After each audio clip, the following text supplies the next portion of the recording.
Hello everyone. इस video tutorial series में मैं आपको सिखाऊंगा कि आप 2D एनिमेटेड शॉर्ट फिल्म कैसे बना सकते हैं। तो ये काफ़ी लॉन्ग प्रोसेस होगा, इसलिए मैं इस वीडियो को डिफरेंट पार्ट्स में डिवाइड करूंगा और इन सब लेसन्स के लिंक मैं नीचे डिस्क्रिप्शन में दे दूंगा। तो अगर आपको कोई पार्ट स्किप करना है या आपको ये सब लेसन ऑर्डर में देखने हैं तो आप वहाँ पर क्लिक करके देख सकते हैं।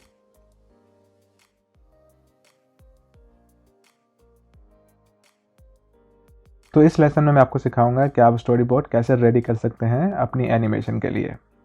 तो अब मैंने प्रीवियस लेसन में बताया था कि आप अपना प्लान और जो कॉन्सेप्ट है उसको रेडी कर लें, राइट कर लें या फिर टाइप कर लें। तो अगर आपने वो वीडियो नहीं देखा है तो वो आप देख सकते हैं, उसके लिंक नीचे डिस्क्रिप्शन में होगी। तो उसमें हमने ये जो प्लान है या कॉन्सेप्ट रेडी किया था, तो इसको यूज़ करके अब हम स्टोरी बोर्ड क्रिएट करेंगे। स्टोरी बोर्ड क्रिएट करने के लिए आप वो भी अगेन पेपर पे कर सकते हैं या फिर जो भी कंफर्टेबल हो। अगर आप अच्छा ड्रॉ कर सकते हैं तो आप ड्रॉ कर सकते हैं, अगर आप कोई एप्लीकेशन यूज़ करना चाहते हैं तो वो कर सकते हैं। मैं जो कंफर्टेबल फील करता हूँ यूज़ करना वो है एडोबी इलस्ट्रेटर, वो मेरे लिए अच्छा रहता है। तो मैं जाऊँगा फाइल न्यू एंड क्रिएट करूँगा 1920 बाय 1080p आर्टबोर्ड, क्योंकि जो हमारा फाइनल एनिमेशन होगा वो HD क्वालिटी में होगा। तो मैं आर्टबोर्ड भी सेम साइज़ का ही रखूँगा। तो जो फिल्म या एनिमेशन होती है उसके कुछ कॉन्सेप्ट होते हैं, तो मैं ज़्यादा डिटेल में नहीं जाऊँगा, लेकिन अगर आप थोड़ा बहुत जानना चाहते हैं तो जैसे कुछ सीन होते हैं वो होते हैं क्लोज़अप शॉट्स। तो क्लोज़अप शॉट्स होते हैं कि जिसमें जो आपका करैक्टर है उसका फेस वगैरह जो डिटेल होती है वो ज़्यादा विजिबल होती है, जो आपने जैसे फेशियल एक्सप्रेशन शो करने हों या अगर आपने दिखाना कि है ये सैड है। और एक होता है मीडियम शॉट, जो होता है कि मीडियम जिसमें आप हाफ बॉडी देख सकते हैं, अगर दो बंदे आपस में कन्वर्सेशन कर रहे हैं या फिर उसके हाथ में कुछ है जो आपने शो करना है। और एक होता है कि लॉन्ग शॉट। तो लॉन्ग शॉट होता है कि जिसमें फुल बॉडी होती है और वो दूर का शॉट होता है जिसमें आप देख सकते हैं कि इन्वायरमेंट कैसा है या लोग कितने हैं, तो जगह कैसी है। तो ये ज़्यादा डिटेल में चला जाएगा, लेकिन मैं आपको थोड़ा सा बताना चाह रहा था क्योंकि हम ये इसमें थोड़े से कॉन्सेप्ट जो है वो यूज़ करेंगे। तो जब अपनी एनिमेशन कर रहे हो तो आप अपने दिमाग में रखें कि अगर आपको एक्सप्रेशन शो करना है तो आप क्लोजअप शॉट्स यूज़ करें, अगर आपको कन्वर्सेशन दिखानी है दो लोगों के बीच में तो मीडियम शॉट, अगर आपको इन्वायरमेंट दिखाना है तो आप लॉन्ग शॉट यूज़ करें। जैसा मैंने कहा, आप ड्राइंग भी कर सकते हैं या फिर जो कंफर्टेबल आप फील करें, MS पेंट कहीं भी। तो ये बहुत रफ स्केच होता है, इसको हम फाइनल में यूज़ नहीं करते। इसका रीज़न सिर्फ ये होता है कि हमें पता चले कि हमारा जो सीन होगा वो कैसा होगा, हमें आइडिया होगा और हम देख सकते हैं कि हमारा स्टोरी कितना लॉन्ग होगा और हमें क्या क्या एसेट्स क्रिएट करने पड़ेंगे या कैरेक्टर क्रिएट करने पड़ेंगे। तो अगर आप इलस्ट्रेटर के लिए फॉलो करना चाहते हैं तो मैं आपको थोड़ा सा बता भी देता हूँ कि मैं कैसे यूज़ करता हूँ। तो मैं जाऊँगा यहाँ पे शेप टूल में, तो मैं सिलेक्ट करूँगा रेक्टेंगल, और अगर आप चाहें तो इसे ड्रॉ कर सकते हैं, लेकिन मैं ड्रॉ नहीं करूँगा, मैं क्लिक करूँगा तो वो आपको डायमेंशन पूछेगा कि आपको क्या डायमेंशन चाहिए। तो जैसे मैंने आपको बताया कि जो फाइनल एनिमेशन होगी वो 1920 बाय 1080p में मैं करूँगा फुल HD। तो अगर आप अपना फ्रेम को भी उसी साइज़ में रखें तो आपको एग्जैक्टली पता चलेगा कि आपको कुछ एलिमेंट्स चाहिए, कुछ साइड में कुछ रखना है या आपको क्या ड्रॉ करना पड़ेगा। तो उस तरह ईजी होता है। अगर आप फॉर एग्जांपल इस तरह का शेप बनाएंगे और इसमें ड्रॉ करेंगे तो ये जो साइड की जो इन्फॉर्मेशन होगी वो आपको पता नहीं होगा कि अपने साइड पे क्या रखना है। तो जब आप एनिमेशन कर रहे होंगे तो साइड में आपके पास कुछ होगा ही नहीं। तो इसलिए ईजी होता है कि अगर आप सेम डायमेंशन यूज़ करें जो आपकी फाइनल एनिमेशन की होगी। तो मैं क्लिक करके यूज़ करूँगा 1920 और 1080। तो इसका साइज़ एग्जैक्टली हमारा आर्टबोर्ड जैसा ही होगा इस तरह, लेकिन मैं इसमें क्लिक करके शिफ्ट होल्ड करके प्रोपोर्शन में इसको थोड़ा छोटा कर लूँगा इस तरह। तो अगर आप ड्राइंग कर रहे हैं तो आप रफली इस तरह का जो है रेक्टेंगल बना सकते हैं। तो ये रफली जो है 1920 और 1080p का साइज़ है। तो अगर आप इसके अंदर अपना प्लान करेंगे तो आपके लिए ईजी रहेगा। तो उसके बाद मैं इसको डुप्लिकेट करूँगा, तो इसको सेलेक्ट करके Ctrl+C Ctrl+V भी कर सकते हैं, या फिर आप विंडोज़ यूज़ कर रहे हैं तो आप ऑल्ट प्रेस कर सकते हैं, अगर आप मैक यूज़ कर रहे हैं तो ऑप्शन। तो उससे आप इसको इस तरह कॉपी कर सकते हैं। अगर आप साथ शिफ्ट भी होल्ड करेंगे तो इस तरह अलाइन होगा उसके साथ। तो ये कॉपी हो गई है। तो मैं इसको एक और कॉपी करूँगा, होल्ड ऑप्शन एंड शिफ्ट। उसके बाद इनको मैं इस तरह ऑर्गेनाइज कर लूँगा। उसके बाद इन तीनों को मैं इस तरह ऑप्शन दबा के शिफ्ट डुप्लिकेट कर लूँगा। तो हमारे पास अब ये रफ टेम्पलेट हो गया है जिसको अब हम यूज़ कर सकते हैं। तो इसको मैं यहाँ से लेयर को लॉक कर दूँगा ताकि हम इसको एक्सीडेंटली मूव ना कर दें। तो मैं एक न्यू लेयर बनाऊँगा ऊपर और इसको मैं लॉक कर दूंगा और उसके ऊपर अब मैं ड्राइंग करूँगा। तो ड्राइंग करने के लिए मैं यूज़ करूँगा ब्रश टूल। तो ये बहुत रफ़ यूज़ करने के लिए होगा, हम ये भी कुछ भी इसमें से फाइनल में यूज़ नहीं करेंगे, ये सिर्फ आइडिया के लिए है। तो मैं साथ में अपने इसको भी खोल लूँगा जो हमने प्लान रेडी किया था इस तरह। तो अब हम रेडी हैं और यहाँ से मैं जो स्ट्रोक है उसको ब्लैक रखूँगा और फिल को नन, क्योंकि हमें कोई फिल नहीं चाहिए, हमें सिर्फ ड्राइंग करनी है इस तरह। तो हमने रेडी किया था कि लोकेशन होगी वो वेडिंग वेन्यू होगा। तो जो भी आपने देखा होगा, अगर आपने मेरी प्रीवियस एनिमेशन देखी हैं या आपने कोई फिल्म देखी है, तो उसमें शुरू में कुछ लॉन्ग शॉट्स होते हैं या फिर एरियल शॉट्स होते हैं कि जो टॉप से बॉटम दिखा रहे होते हैं। तो उससे ये मकसद होता है कि आपको पता चले कि आप कहाँ पर हैं। अगर आप सीधा बंदे की शक्ल पे चले जाएंगे तो वो कहेगा अच्छा पता नहीं ये बंदा कहाँ पे है। तो इसलिए जो सबसे पहला शॉट होता है उसमें आप लोकेशन दिखाते हैं। तो जो पहला शॉट होगा उसमें हम दिखाएंगे चर्च में भी या फिर जहाँ पे उनकी शादी हो रही होगी। तो मैं रफली ये ड्रॉ कर रहा हूँ कि समझो ये जो है एंट्रेंस है और ये फ्लावर है।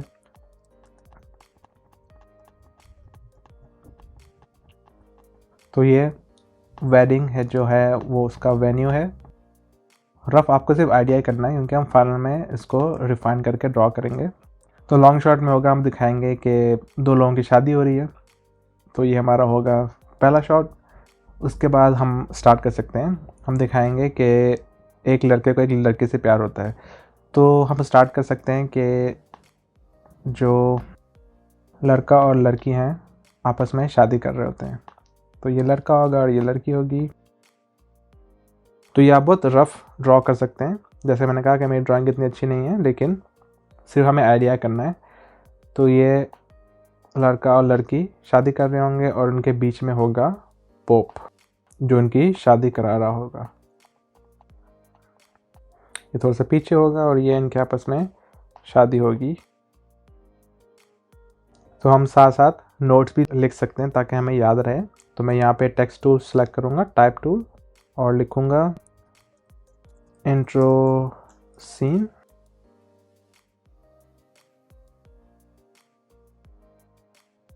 Intro scene and long shot of the venue. तो हमारा इंट्रो सीन होगा और जो है हमारा वेन्यू का लॉन्ग शॉट होगा, जो हम लोगों को दिखा सकेंगे कि ये हमारा इंट्रो सीन है। उसके बाद इसको मैं डुप्लीकेट कर सकता हूँ या आप दोबारा टेक्स्ट टूल ला के यूज़ कर सकते हैं। यहाँ पे लिखूँगा the girl and guy is getting married. लड़का लड़की आपस में शादी कर रहे हैं। उसके बाद जो हमारा मेन कैरेक्टर है उसका हम फेस देखेंगे और वो आई थिंक थोड़ा सा सैड होगा कि ये उससे प्यार करता है और वो शादी कर रही है। तो उसका क्लोज़अप फेस होगा, close up of the guy in love. तो ये नोट्स और जो ड्राइंग है सिर्फ आपके लिए है, आपके अंडरस्टैंडिंग के लिए। तो जितना रफ़ आप करना चाहें कर सकते हैं, बेशक आपकी ग्रामर ठीक हो या ना हो, बहुत रफ़ है, बस आपको आइडिया होना चाहिए कि आप क्या करना चाह रहे हैं। तो ये मैं थोड़ा सा कलर फिल कर देता हूँ।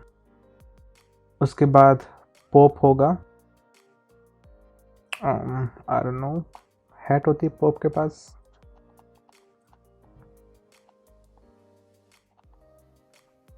लेट्स जस्ट अस्यूम कि ये पोप है।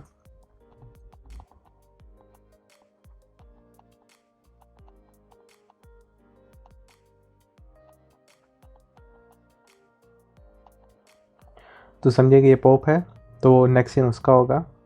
फिर close up of pope who will say if anyone can show why they may not be joined together, let them speak now or forever hold their peace.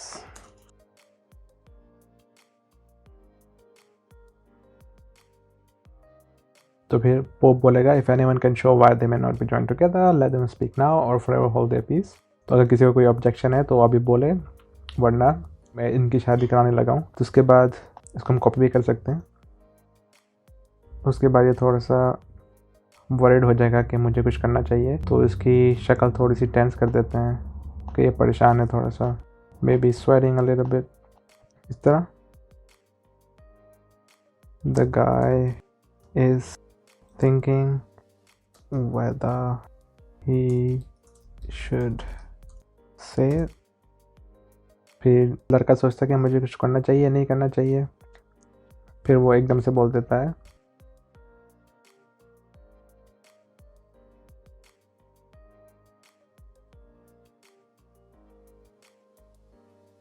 he then says I love you। तो थोड़ी सी हिम्मत जुटा के फिर बोल देता है। तो ये मेरा फुल हो गया है। तो जैसे कि हमने ये डिफरेंट लेयर पे किया था, तो अब हम इसको कॉपी करके एक और बना सकते हैं। तो उसके लिए मैं यहाँ पे जाऊँगा आर्टबोर्ड, विंडोज़ आर्टबोर्ड्स, यहाँ पे मैं क्लिक करके एक और आर्टबोर्ड ऐड कर सकता हूँ।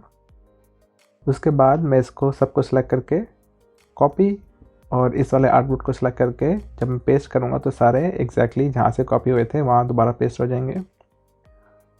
तो मैं इस लेयर को दोबारा लॉक कर दूँगा। हमारे पास अब एक और आर्टबोर्ड आ गया है। तो अगर आप पेपर पे कर रहे हैं तो आप एक और पेपर यूज़ कर सकते हैं। तो उसके बाद ये कहता है लव यू, तो फिर एकदम से खामोशी हो जाती है सबकी। तो मैं इनको यूज़ कर लेता हूँ कॉपी। तो ये इन सब का क्लोजअप शॉट होगा।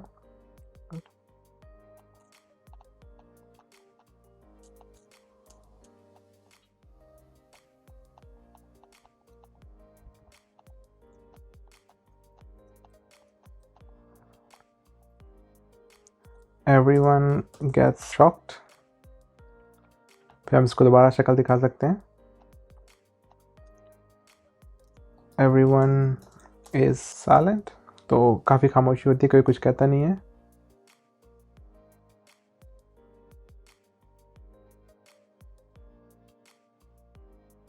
फिर लड़की एकदम से बोलती है The girl says I always loved you। उसके बाद लड़का खुश हो जाता है।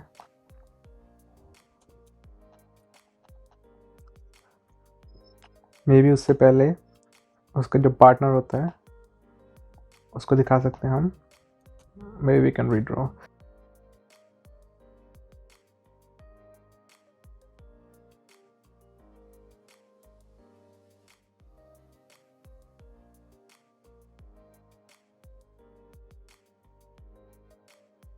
उसका पार्टनर है और एकदम से वो भी शॉक हो जाते हैं कि ये क्या कह रही है। और आपने एक और चीज़ नोटिस की होगी कि जो मेन कैरेक्टर है उसको मैंने हेयर ऐड किए हैं, बाकी जो दूसरे हैं उनको ऐड नहीं किए।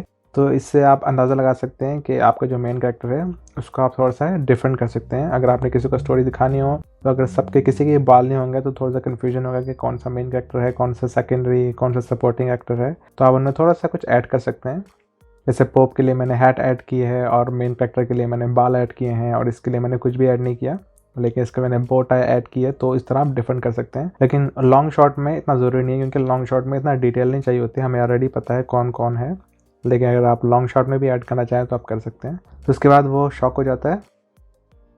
The groom gets shock. तो जो ग्रूम है वो शॉक हो जाता है और द गाय इज़ हैप्पी। उसके बाद वो लड़की को लेके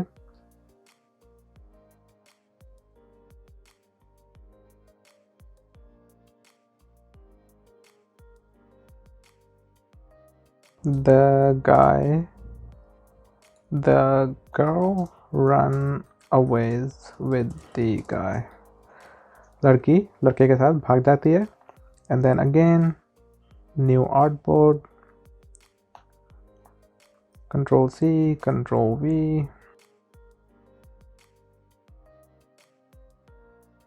and maybe we can show the groom sad। उसके बाद ये होता है groom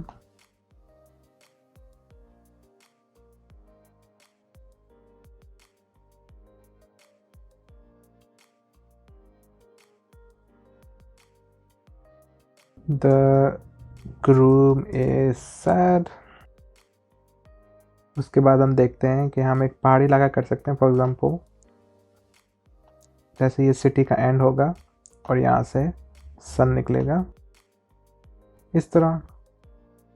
फिर हम देखेंगे कि लड़का और लड़की जो साथ भागे थे वो यहाँ बैठे होंगे आपस में साथ.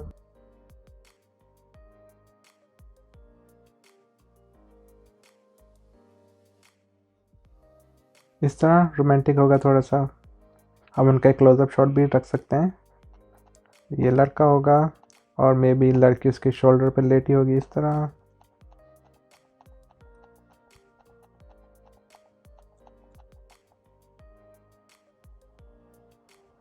उसके शोल्डर पर लेटी होगी. फिर एकदम से वो सरप्राइज हो जाएगा कि पीछे से आवाज़ आएगी.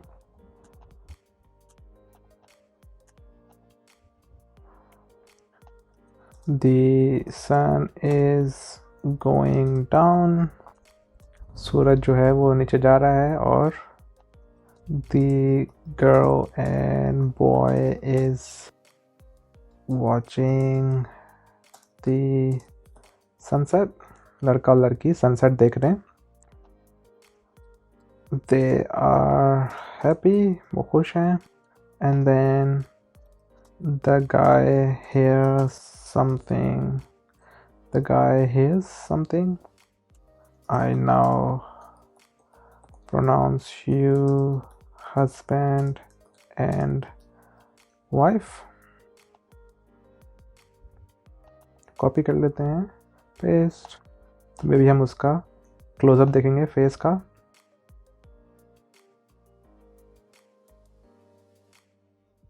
He gets surprised. New artboard. Control C. Control V.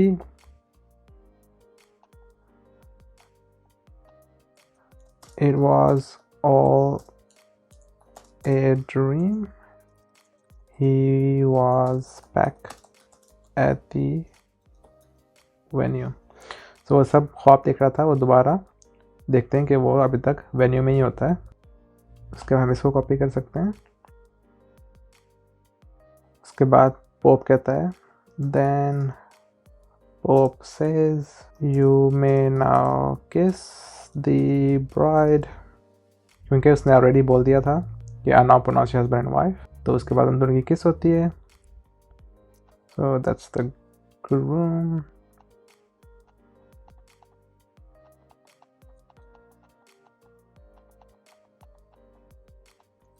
They kiss. And maybe he cries. And then the end. तो इस तरह आप सिंपल स्टोरी बोर्ड बना सकते हैं. जैसे मैंने कहा कि आप पेन पेपर भी यूज़ कर सकते हैं या आप किसी तरह MS पेंट भी अगर आप यूज़ करना चाहें तो कर सकते हैं. तो बहुत रफ ड्राइंग है लेकिन इससे हमें आइडिया होगा कि हमें क्या करना है. तो अभी हमारा स्टोरी बोर्ड कंप्लीट हो गया है. हम इसको एक दफ़ा रिव्यू कर लेते हैं और कुछ और डिटेल अगर ऐड करना चाहें तो कर सकते हैं. तो अब हम दोबारा अपना जो हमने प्लान बनाया था उसको देखते हैं. एक लड़के को एक लड़की से प्यार होता है. उसकी शादी हो रही होती है. तो ये उसकी शादी हो रही है. अगर हम देखें मैं इसको सेव कर लेता हूँ. डेस्कटॉप स्टोरी बोर्ड इस तरह. ये उसकी शादी हो रही है. तो हमें ज़्यादा डिटेल नहीं ऐड करना लेकिन थोड़ा सा आइडिया हो तो अच्छा रहता है. तो मेरे ख्याल से ये होगा उनका स्टेडियम और यहाँ पे जो शादी की चीज़ें होती हैं आई थिंक वो होंगी. यहाँ पर मे बी लड़के के बेस्ट मैन होंगे या फ्रेंड्स. एंड यहाँ पे लड़की की ब्राइडमेड्स इस तरह थोड़ी डिटेल ऐड कर सकते हैं. और उसके बाद क्लोजअप ऑफ द गाय. और ये मेरे ख्याल से कुर्सी पे बैठा होगा एंड उसके पीछे और लोग बैठे होंगे. यहाँ पे भी एक होगा और यहाँ पे एक और कुर्सी और एक यहाँ पे कुर्सी. थोड़ी सी डिटेल्स आप ऐड कर सकते हैं. और यहाँ पे कोई बैठा होगा इस तरह. ओके. उसके बाद पोप कहता है किसी को कोई तरह है शादी से तो वो ये सीन है. उसके बाद लड़का बहुत हिम्मत आके बोलता है, तो सेम थिंग हम इनको कॉपी कर सकते हैं। इस लड़के को छोड़ के बाकी हम सब कॉपी कर लेते हैं। Control C and then control V, इस तरह, and then again control we,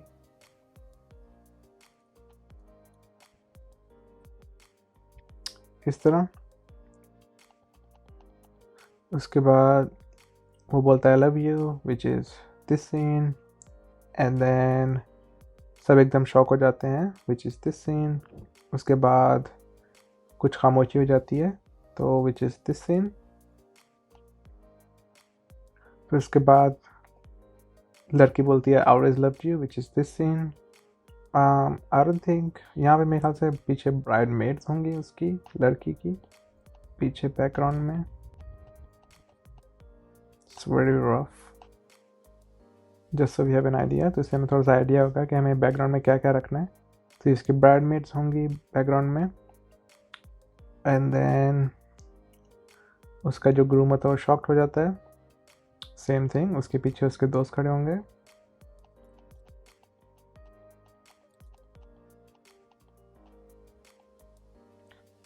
and then लड़का जो है खुश हो जाता है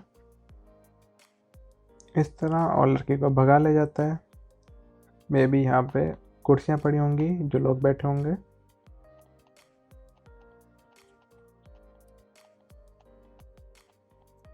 इस तरह। एंड देन वो लड़का और लड़की सेंसर के पास बैठे होते हैं। मैंने थोड़े से फिलर सीन ऐड किए थे कि ग्रूम जो है वो सैड है। सेम थिंग हम उसके जो दो सबाब हैं उनको ऐड कर सकते हैं यहाँ पे। सनसेट, वो आपस में बैठे हैं, एंड देन यहाँ पे थोड़ी सी ग्रास हो सकती है, ग्रास में बैठे होंगे आई थिंक।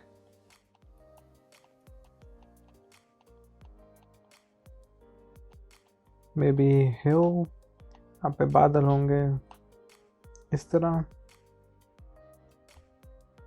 फिर उसके बाद पीछे से आवाज़ आती है अनऑर्गेनाइज्ड हस्बैंड एंड वाइफ। तो पीछे से आवाज़ आती है, वो एकदम से सरप्राइज हो जाता है, एंड देन वो दोबारा वेन्यू में बैठा होता है, इस तरह।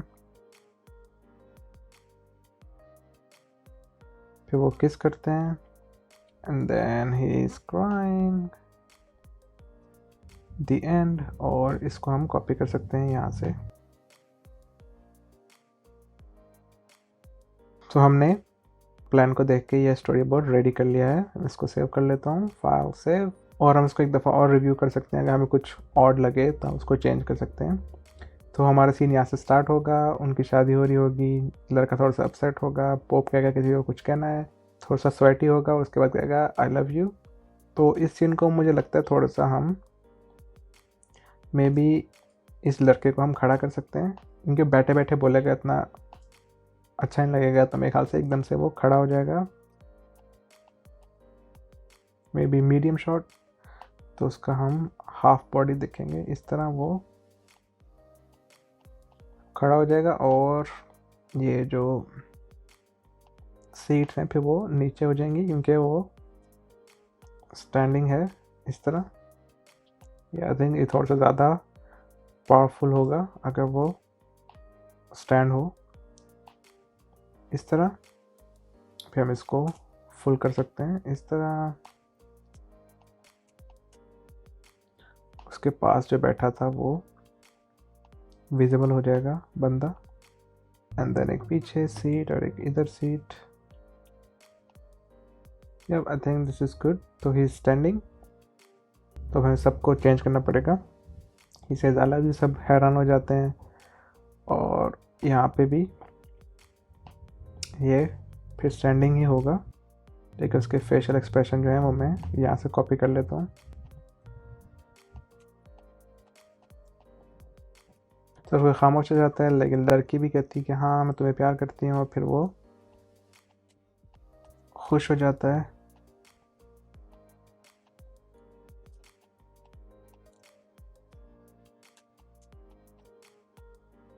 लड़का खुश हो जाता है, उसको भगा ले जाता है, एंड देन बाद में जब वो सोच रहा था वो बैठा ही ठीक है। तो I think this is good, इसको मैं सेव कर लेता हूँ। तो इस तरह जैसे आप देख सकते हैं कि मैंने बाद में कुछ चेंजेस किए हैं, तो इस तरह स्टोरी बोर्ड का फ़ायदा ये होता है कि आप उसको चेंज कर सकते हैं। अगर आपने एनिमेशन स्टार्ट कर दी होती है और आपने सारा एनिमेट कर लिया होता, बाद में आप कहते हैं ये तो सीन अच्छा काम नहीं कर रहा, तो फिर आपको दोबारा सारा स्केच करना पड़ता, दोबारा सारा एनिमेट करना पड़ता। तो स्टोरी बोर्ड का ये अच्छा फ़ायदा है कि आप उसको जो रफ़ ड्राइंग होती है उसको आप एनिमेट करने से पहले एडिट कर सकते हैं, तो आपको बहुत सारा टाइम जो है सेव हो जाता है। तो हमने इस लेसन में अपने प्लान को देख के स्टोरी बोर्ड रेडी कर लिया, तो हमारा भी ये स्टोरी बोर्ड फाइनलाइज हो गया है। तो इसको मैं सेव कर लेता हूँ, फाइल सेव एज, मैं इसको सेव कर लेता हूँ डेस्कटॉप पे as a PDF and high quality print. तो मैं इसको PDF देख के इसको व्यू कर सकता हूँ जब मैं एनिमेशन कर रहा हूँ इस तरह। तो अगर आपने स्केच किया है तो अपनी स्केच बुक साथ रख सकते हैं, जब आप एनिमेशन कर रहे होंगे तो आप उसको देख के रेफरेंस कर सकते हैं। तो नेक्स्ट लेसन में मैं आपको सिखाऊंगा कि आप स्टोरी बोर्ड को देख के अपना करैक्टर कैसे डिज़ाइन कर सकते हैं, कैसे रिफाइन कर सकते हैं और उसको रेडी कर सकते हैं एनिमेशन के लिए। तो होपफुली आपके लिए वीडियो हेल्पफुल था। आपको क्वेश्चन कोई कंसर्न हो तो आप नीचे कमेंट करके मुझसे पूछ सकते हैं। Other than that, have a great day, now see you guys later.